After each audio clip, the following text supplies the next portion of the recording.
Ci siamo anche noi iscritti per la partecipazione di avere qui a Marostica, nella nostra città, la adunata del terzo raggruppamento nel 2028. Nella settimana della Triveneta di Conegliano viene ufficializzata la candidatura di Marostica per ospitare il raduno del terzo raggruppamento nel 2028. Una notizia di grande rilievo per il mondo delle penne nere e non solo, visto l'indotto che una Triveneta può portare per il territorio. Il raduno manca dalla cittadina murata addirittura dal 1971 e la concorrenza per il 2028 pare essere agguerrita. Non sarà facile perché ci sono altre due importanti sezioni che si sono iscritte, che si sono candidate.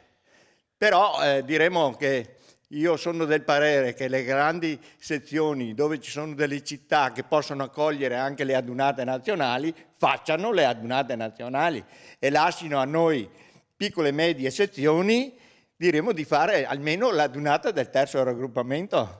Gli alpini di Marostica non si spaventano di certo di fronte alla prospettiva di una gara a tre e mettono sul piatto una storia gloriosa che passa anche dalla medaglia d'oro del tenente Cecchin che dà il nome alla sezione.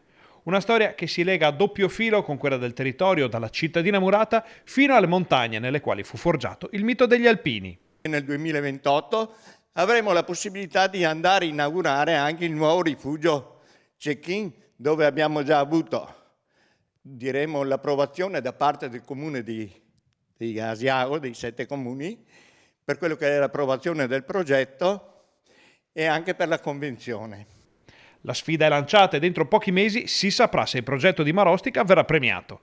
Nel frattempo gli alpini si preparano alla dunata di Conegliano con il solito spirito. Conegliano innanzitutto è una sezione che è molto importante anche perché abbiamo avuto la possibilità di incontrarci nei vari incontri ultimamente anche per avere la conoscenza di questa organizzazione e mi sembra che veramente si stanno dando da fare e c'è sicuramente quando organizzano gli alpini è sempre un successo.